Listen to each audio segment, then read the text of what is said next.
Good morning. I'm just looking to see what date it is. It's the 8th or the 9th. No food in my beard. I'm sorry you have to think to check. I thought I already did. I have just been watching another in a series of, after my research, my thoughts on the Colburn, the old archival records other than the Colburn, all the other the mythographical records of ancient times. And they've always maintained they were all true.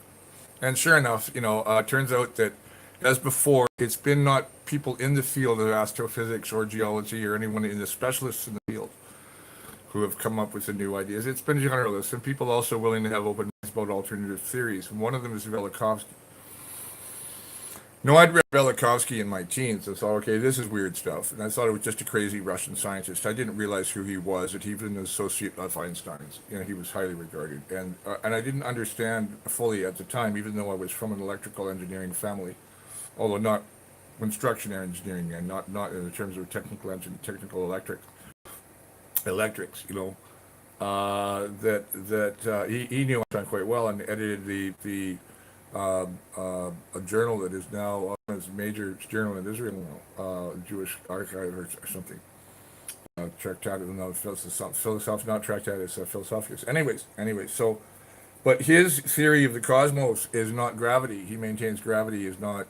This is what got me about this. That now I've been listening to this, and that's what the title has to do with his idea about. Now I've thought some other ideas about Mars. You see.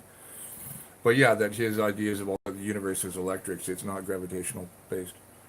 So all our Newtonian and normal Einsteinian way of thinking, and even Einstein said, well, I'm not really happy with my theory, but we've taken it and run with it, and we've built whole extrapolations of the cosmos on it, and these complicated explanations of what goes on inside planets and things like that. Well, he explains it all very simply with electrics. So it's really a pity that he never really got to sit down and talk to Tesla, isn't it? And Tesla was a mind who was electric, that understood things, could build things out of the properties of electrics, understood seismics as being electric, which is why you could build the resonator that we talked about. All scary stuff, in terms of technology, because that's what happened when you grapple with the fundamentals of the universe and you use technology to try and dapper with it. That's why he destroyed the resonator he almost destroyed New York with. I know this. A lot of people realize that. But I realized what it is now? It was electrics. But Velikovsky, back to Velikovsky, Mars, and the Hiawatha impact. So I'm the unprofessor. I don't have a degree. I'm a generalist like the guys I'm about to talk about who have come up with more videos. I don't mean the wacko. Some of the guys on the talk about ancient aliens, they have the right ideas. They're just taking it the wrong way.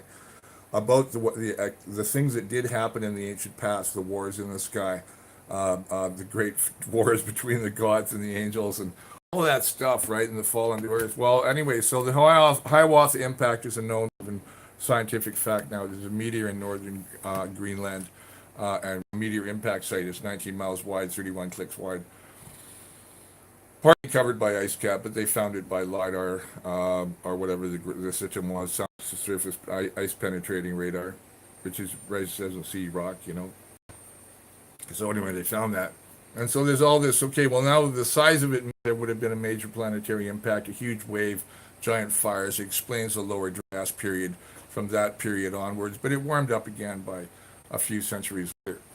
And then I go have other videos about how in 6000 BC Lake Agassiz let go, and that's what flooded the Black Sea and the city of Dwarka and all that we don't know about, and Doggerland and I say Lyonesse and everything else was drowned under the waves. And that was 10,500 when Atlantis repeatedly went, which was, in the wake of the Hiawatha impact within that next couple of centuries. And there would have been further bombardments. But the video I just watched, which is from what do they call themselves? Uh, um, hmm, it's Stellar Thunder, or it's I'll have to quickly look at my history file when I get a chance to look at it. On my really slow computer. Anyways, so the story goes now that Mons Valinaris, or whatever the giant canyon on Mars is, it stretches a third of the way around the planet. It can't be explained by hydrodynamics because there's never been that much water on Mars. There would have had to be one hell of a lot of water on Mars if there was. But there's no signs of actual water erosion around the limb and stuff like that. The LIMN, the limb, the edge. Uh, and that it raises sort of an explanation for how the asteroid belt was created, and why Mars is covered in broken rock. And the explanation is an electrical plasmoid, an electrical storm.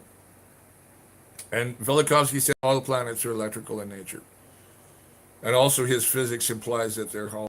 Ooh, hate that stuff. Hollow Earth stuff, hollow Mars, hollow Moon. Why is the moon the same size as the sun in the sky? I don't know. Why are there lights seen on it? Well, I don't know.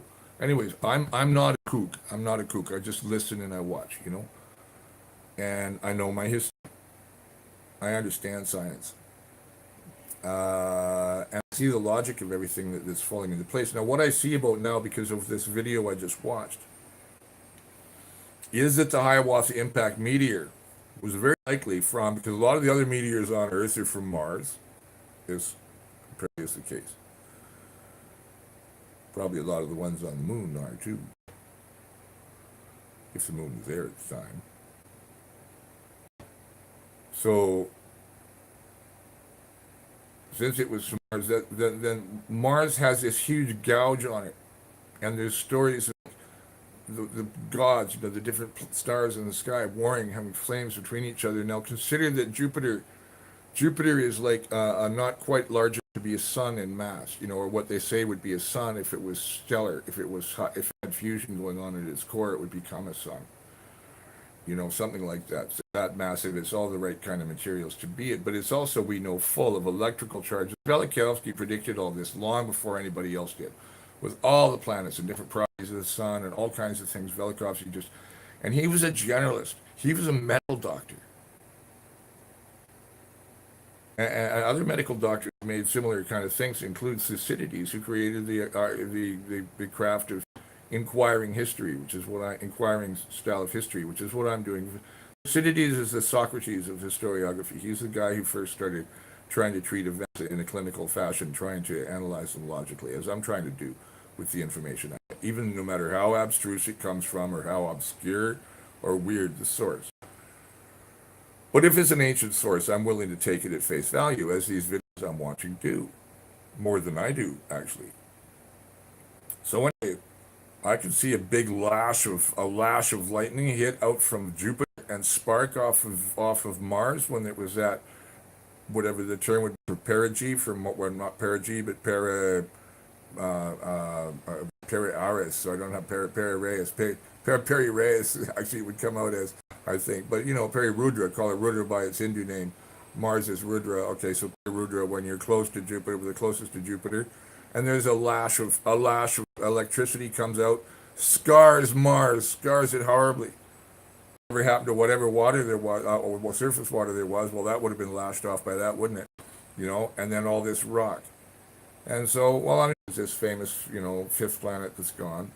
But, they had, and somehow before all this, Saturn was more superior in our sky. Anyway, so there's all kinds of odd stuff in Velikovsky that he takes things wrong. And I kind of was just thinking, it's just a meteor. I was listening back and thinking, he just didn't know about the Hiawatha meteor yet. Now it's a meteor yet. Okay, it's still just a meteor, maybe just a meteor, but maybe it's a meteor from Valles Marineris,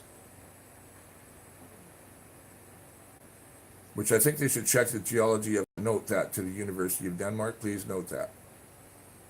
Right? Take the meteor you have in your lobby and get the Americans or whoever's going to send the next probe to Valles Marineris, or do whatever you can to find out what the geology of Valles Marineris was. Now it's magnetite, so it's iron. I don't know. Must be a lot of iron on Mars, not that just because it's red, it's iron. Anyways, all this is fit together really well for me now. This is really fitting together well in terms of logical Occam's razor kind of appreciation of the past. Not just the past, because it also implies things about our future. These things were only 12,000 years ago and 6,000 years ago for the second one, the one that unleashed Lake Agassiz. And maybe that was just another lash too. Maybe that was just an electrical thing. Maybe comets, there's all this stuff they don't understand about comets. They're chemical and stuff like that. All the stuff that's in them, they didn't expect meteorites to be from Mars. They didn't expect comets to be what they are either, right? And so whatever hit wasn't necessarily impact. I thought maybe grazed by.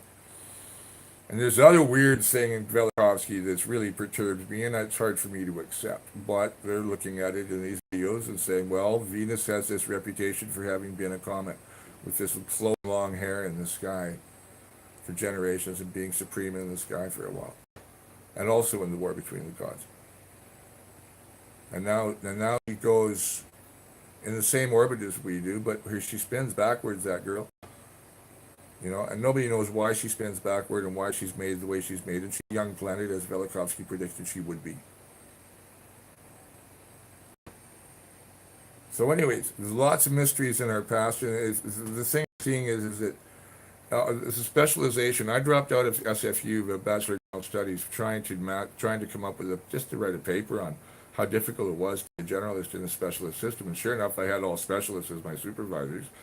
And I had crash and burn. I wrote poetry instead, that I just couldn't do it, right? Because it was improbable to deal with trying to justify to specialist minds who need things all rational and laid out in order with footnotes and documented and presented just a certain way instead of just reading the material and going, oh, I see what you're saying. Oh, I mean, considering this and this and this and this and this and this and this and this and then there's that. Oh, okay. Which why I'm just right now, laying out all the facts that I've heard so far. And also the alternate version of Velikovsky, which I'm going to have a sip of water and talk about it because it raises philosophical issues about the way we see what we think we know. The Velikovskyan universe is very much the Teslan universe, the electrical universe, the magnetoelectric universe. It explains why our thoughts about travel over time and distance are really improbable. Space-time, traveling through matter, traveling as matter. I don't know. Traveling as electricity. How does that work? Can you move one resonance from one part of the universe to another and not actually have to transit space-time while you do it? And go to a fixed space-time lattice at each end and return to the same one? Possibly. Possibly. Yeah. But the main thing is we now know from our ancient past that, as I've often been maintaining, all the ancient myths are true. They just haven't been understood properly, and they've been turned into cults of religion and sacrifice and giving the priests all your money. Tales of the ancient destruction of the world, out of which we were born. Which, per Terence McKenna, probably also brought us some fungi to give us the minds and the vision to be able to conceive more than just, as we always say, the beasts of the forest. But I also know that they also eat the mushrooms, Mr. McKenna. We're all in tune with the planetary cosmos that see microids, fungi, they are, he maintains, transcendental, that they are not bound by space-time. They're in communication with other fungi on other planets, and so therefore we are too if we take them. I don't know, I haven't taken enough to really know. But I'm really finding it interesting to see so many engineers and scientists and classicists and generalists and mythographers and all the new edge of science. I hope NASA guys are in on this stuff I'm watching. The NASA Goddard's in on this and the Hiawatha. And if they want answers to when the Hiawatha answered, I suggest they look at the graphic record. And it's harmony everywhere. The Golden Age existed. This would be before the 12,800 impact. The flood happened in 6,000 BC when seas came up. There was another one in 12,800, but it was preceded by great fires and a short ice age, a very short ice age called the Younger Dryas. All the mammoths died. All the saber-tooths died. Although I think there's saber-tooths still in the mountains in Alaska, and maybe in BC. Really rare, but they might be there. Anyways, the world is a big place. What's under all the ice? We're about to see, aren't we? More sooner than you want to know. And I go on about, well, Earth, you've dug your own grave. I'll tell you that. Humanity, you've dug your own grave. And the people who are like, I have a woman on Facebook now calling me names because, blah blah blah blah blah. I called Albertans names because of the Canadian Yellow Jackets, which I'll do a separate vlog on in a moment.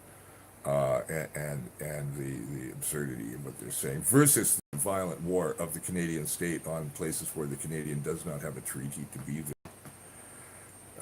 To build the pipeline that these Canadian Yellow Jackets want to build. It's all such absurdity, it's so trivial, So it's a waste of time. I see why my friend tagged me was just to get me to either see me argue with her or to know that I could educate her. But she won't listen. She's like a lot of people, and they won't listen to what I just said. So as I just wrote on something somewhere that the thing about Apollo giving you a gift where nobody understands what you're saying, which was the curse of Cassandra, where nobody understands what you're telling them is fine. So if that's the case, then I might as well say it anyway. And that applies to all this stuff about the Hiawatha impact too. The Hiawatha impact now I'm beginning to think, beginning to kind of get okay. So if we can ever date Valles Marineris exactly to that period, 12,800, or the geology of that rock to that basin, to that scar on Mars, well, it explains one hell of a lot, doesn't it? Okay. So, anyways, it's all very interesting, and I just see that the electrical nature of the universe per Velikovsky raises a lot of really interesting perspectives on science in general. I'm not the physicist I could have been if I'd remained in science, and I still can't do the math. But the math has always been predicated around Newton, and Einstein's predicated around Newton. Even Einstein, gave credibility to everything that Velikovsky was saying, but Velikovsky got discredited because his ideas were so radical. And he did things like, say, actually take the Bible and the Mahabharata and the other books at face value. And you just don't do this in the post-rational world because of the biases of the Enlightenment against what they think is superstition, which is all the ancient religions, because of all the depredations of the ancient religions, be it Christianity, Islam, the destruction of records and the violence and the torture and all that crap. But the substance of their stories and the substance of the ancient myths, and I think these guys jumble things too much. And the Norse wars of the gods, I think, have to do with, in the north after the retreat of the ice and after the flood and around the time of the flood, 6000 BC, and not to do with the Hiawatha impact or the Mars situation. But that it was maybe not a comet 6000 BC also occurred to me. Maybe it was just a plasmoid. Some electrical discharge between somehow passing the planet, or maybe Venus going by. Venus going by on the way to her orbit. And there's this story about 12,800. I don't know what happened to the moon, but it came back. It was gone after 12,800, and it was back again by 6,000 BC. I'm just putting the pieces together. I'm not saying this happened. I'm just saying what's in the mythographical record. So anyways, this is my room that I'm moving out of shortly, that I've been living in plus a nice big living room and balcony for a year and a half, a little more. I have to move within 2 weeks. I'm just getting back, and I should be doing that instead of doing this. But I'm the unprofessor. I'm doing this because I find history and science fascinating, and I feel an obligation to talk about history in the sense of politics, including not just scientific politics, but current politics, like the war of the Canadian state against what should be the independent and sovereign nation of the Gitxsan-Wet'suwet'en Confederacy, the Wet'suwet'en hereditary chiefs right now in British Columbia. So I've got some woman supporting a pipeline, like caravan of truckers on their way to Ottawa because they demand the right to build pipelines, who are associating themselves with the French Yellow Vests, who I know would be in support of the Wet'suwet'en, which they will be after I tell them all about this. Like the Albertans, they live in a bubble. I want my pipeline job. I want my satellite dish. I want my big truck. I want my kids to play hockey all the day. I don't care about anybody else. I don't care about the Indians. I don't care about people on the street. I don't care about old people. Well, the French care.